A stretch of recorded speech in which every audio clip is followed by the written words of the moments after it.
बहरिया इंतजामिया जी गैर कानूनी ऐं ज़बरदस्ती कब्ज़नि क़दीमी ॻोठ ड्राइण ख़िलाफ़ मीरपुर माथेलो में एसटीपी जे सॾ ते घोटकी जे कारकुननि पारां प्रेस क्लब अॻियां एहतिजाज कयो।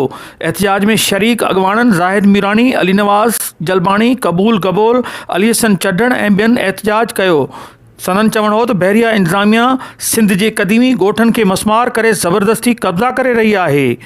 इन हवाले सां सिंध टीवी न्यूज़ सां ॻाल्हाईंदे चयो त ॿुधाइण चाहियूं था त जंहिं बि सिंधियुनि जे ॻोठ ते मेरी अखि कई त उन जी अखि कढींदासीं ऐं असां सभु गॾिजी हिन पूरी सिंध जेका आहे सरापा एहतिजाज आहे ऐं सभु सिंधी असां हिन महिल गॾु आहियूं। एहतिजाज जो मक़सदु इहो आहे त हीउ जेको मलिक रियाज़ सॼी सिंध जे अंदरि हिकु भींग करे छॾी आहे। हू सम्झे थो पियो त सिंध जी जेकी ज़मीन आहे कराची जे अंदरि उहा मुंहिंजी मिल्कियत आहे ज़ाती तरह, पर असां उनखे ॿुधाइण था चाहियूं पिया त सिंध जी ज़मीन सिंधी माण्हुनि जो हक़ु आहे। जेको उते पुराणा अबाणा ॻोठ अॼु वेठा आहिनि पिया उहे उनजा वारिस आहिनि।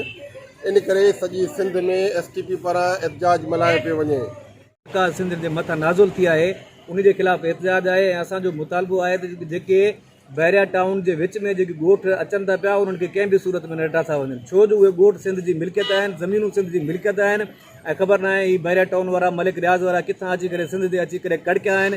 तंहिंजे करे तव्हांखे ख़बर आहे सॼी सिंध सरापा एहतिजाज आहे। नाज़रीन, सोचण जी ॻाल्हि इहा आहे त कराची जे मुख़्तलिफ़ सिंधी वसंदनि खे बहरिया इंतज़ामिया हुकूमत जी मदद सां ड्राहे पई, जेका संदन नाजाइज़ी आहे। मुज़ाहिरीन supreme court, Sindh high court खां मुतालबो कयो आहे त बहरिया कराची जो कमु बंदि करायो वञे, ॿी सूरत में एहतिजाज जो दाइरो वसी कयो वेंदो। कैमरामैन टीम सां गॾु अशरफ बुखारी, सिंध टीवी न्यूज़, मीरपुर माथेलो।